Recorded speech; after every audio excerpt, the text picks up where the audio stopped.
Everyone, Joseph Rothschild here, aka Mono Bluetron, back with another episode of 10-minute testing. So we're gonna have to hurry this one along because in about 45 minutes, my significant other is coming back from a weekend away with their family, and the first thing they're gonna want is for me to pay attention to them. So now I'm gonna have to sneak in time with my one true love, Yu-Gi-Oh! Let's jump in a deck edit real quick and see what we're dealing with today. At this point, we might as well rename the show Fun with Card of Demise based on how often we're playing it. This is a strategy that I cooked up probably almost a decade ago in order to combat a meta around my LGS that was particularly beat down heavy. It's, if you can't tell, a Cloudian strategy. For those of you who don't know, the Cloudians are a series of very underpowered cards that cannot be destroyed by battle, and they all have effects that remove fog counters from the field in order to do certain things. Altus can remove fog counters from anywhere in order to discard cards out of your opponent's hand. Zero Stratus can remove counters from himself in order to destroy opponent's monsters. Acid Cloud can remove counters from herself in order to destroy spell or traps, and Storm Dragon removes a Cloudian out of the grave in order to special summon themselves and then adds fog counters of their own. In order to prevent ourselves from taking a billion damage from an army of Blue Eyes White Dragons attacking our Cloudians, we're playing 3 Sanctuary in the Sky and 3 Zeratius to find it. Other spells we're playing are 1 Raigeki, 2 Pot of Cupidity, 3 Card of Demise, 3 Pot of Duality, so that we can actually play good cards. 3 Cloudian Squall. What this card does is adds a fog counter to every face-up monster on the field every turn. This is particularly good, especially when you have 2 of them active to Zero Stratus and Acid Cloud every turn, or you can just sit on it for several turns and then summon Altus and rip 4 or 5 cards out of your opponent's hand. We have 3 Quaking Mirror Force because this is an actually good card, 3 Solemn Strike, 1 Solemn Warning, and 3, and this is my own personal inclusion in the deck from years ago, by Order of the Emperor. Now this card is a common from a Monarch structure deck from years and years ago. And I'm talking like before the dawn of time. What it says is when you normal summon a monster, you can negate its effect in order to draw a card. Now, it only negates the effect that triggers on normal summons. So if you negate one of the Cloudians, you're only negating the effect to add fog counters to themselves, not to be not destroyed by battle. So they're still functional in every other aspect. They just don't add fog counters to themselves when they are summoned, which is not a real problem when we have squalls. It also can be used on your opponent's monsters, so if they're playing Monarch, you get the added benefit of actually playing a card that's pretty good against Monarch. Unfortunately, we're about 1 meta too late for that. I just figured this would be a cool draw engine in a deck that otherwise is sort of lacking in that department. In the extra, we have a bunch of cards we're not going to play, and then 1 Bahamut Shark and 1 Tree Toad. I figure this is a pretty playable backup plan. Normal summoning 2 guys and exeasing them kind of sucks, but Storm Dragon can special summon themselves, and we can certainly sit on these monsters since we're playing so much sort of stun-oriented stuff. Plus, these guys can't be destroyed by battle. So it's completely likely we go into Bahamut Shark and Tree Toad very often. So let's jump into the games and see what happens. I'll apologize in advance. These games are going to be long. Our opponent is playing Constellars and is attempting to go into an Xyz monster right off the bat. We've opened Pot of Duality, which hopefully will get us something that prevents us from taking a lot of damage.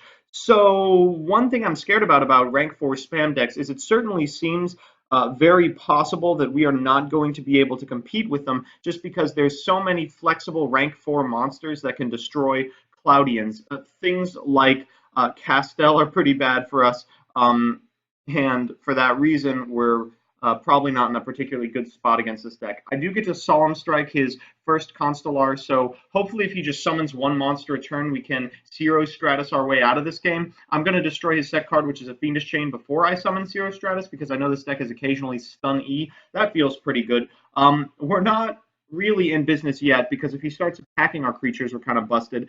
But we draw Zeratius, so we can easily send that away in order to grab ourselves a Sanctuary in the Sky. We're going to use Zero Stratus' effect to destroy this face-down monster, and we get Mirror Force.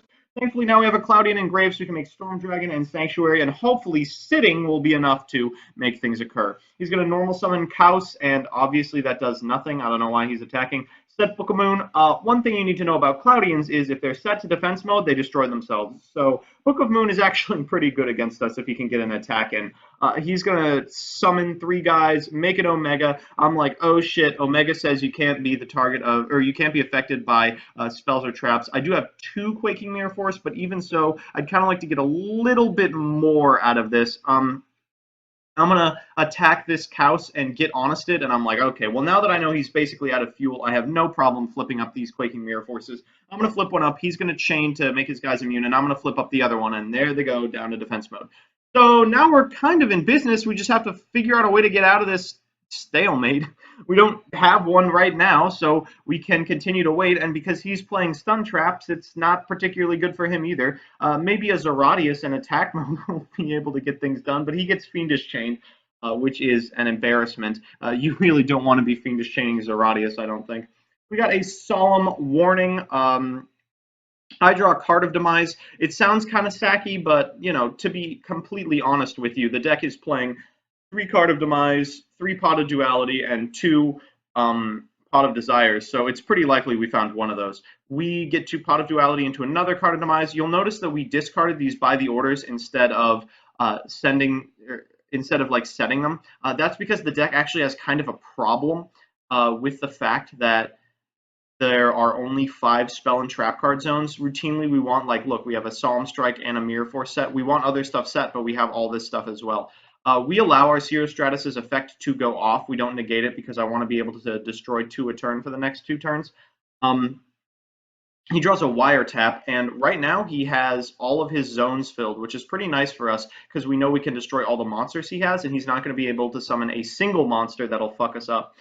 So right now we're going to summon Altus, and he warnings, and I'm like, okay, well, now he can actually play the game, sure. Although we are kind of in a commanding position. He draws another Tanky and makes a Kaus, but that doesn't really do anything because, remember, our guys can't be destroyed by battle, and we take no damage from battles involving them. So we're going to use Squall to add more counters to Zero Stratus, and then use its effect to destroy Kaus and just get in for another 900. We can do this like over and over and over again, and hopefully that'll be enough. We draw a Pot of Desires, but, I mean, we're not going to use it. At this point, we're in a little bit of a weird place because most of the cards in our deck draw us more cards, but we don't particularly want to be drawing more cards, and all of our zones are occupied, so it's not like we could anyway. He is completely locked out of this game by filling up his entire board, basically. If he played this even, he would not be able to respond to anything. So I'm going to order the Emperor my Altus to draw some cards, and then I'm going to use Altus's effect to rip all these cards out of the hand. Zeratius has been sitting here while these squalls go off. He has 13 counters on him, but he decides he doesn't want to play it out. So the last game took 200 years. This one will take a fair amount of time, but nowhere near as long. We're playing against Blue Eyes, but not the good version of Blue Eyes, the bad version that plays things like Maiden with Eyes of Blue. Now, I've been pretty vocal about my dislike for this card, but I stand by what I said. He's going to Sage his Maiden. I'm going to Solemn Strike it. That's okay, but could be better, especially because we don't really have a way to deal with Maiden, right? It's not like we can just like attack into it. We can't really destroy it because it's a Blue Eyes. Well, lo and behold, he had a second Sage, so he's going to go ahead into White Spear Dragon. That sucks because now we lose our Sanctuary in the Sky.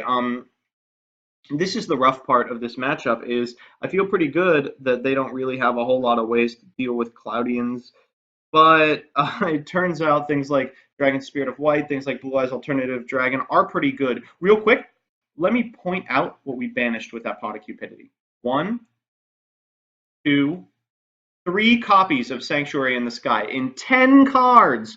We draw another Cloudian Stratus so we can blow up the board, but I'm a little concerned because I feel like we don't really have any way to be back in this game. We're just taking damage, and that's not going to stop because, as I've found, we have no copies of Sanctuary in the Sky left in our deck. However, off of Desires, we draw Zeratius, followed by a Draw Step Zeratius, so it's nice to know that God still hates me. He Dark Holes, which is basically game over for me. I don't know why he didn't do this first. But we can't use any of the strikes. We can't use any of the anything. I'm going to draw a card off of this by the order. Draws a card of Demise, set a Storming Mirror Force, and I'm like, okay, technically I'm still alive, but I don't really know how long that lasts or what we get out of it. He's going to play Maiden with Eyes of Blue, and I'm like, well, I can discard cards out of his hand. Is that any good? Maybe.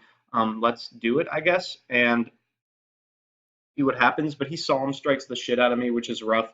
I feel like he's almost out of resources, which feels good. This card's terrible, and now I'm sad that I lost this game. He double sacks for Blue Eyes, and I set it face down, and I'm like, okay, well, I'm just a couple cards out of this. I have a card of Demise, so let's see what can happen. But we draw 2 copies of Storm Dragon, who has to be special summoned. The only card in our deck that does so.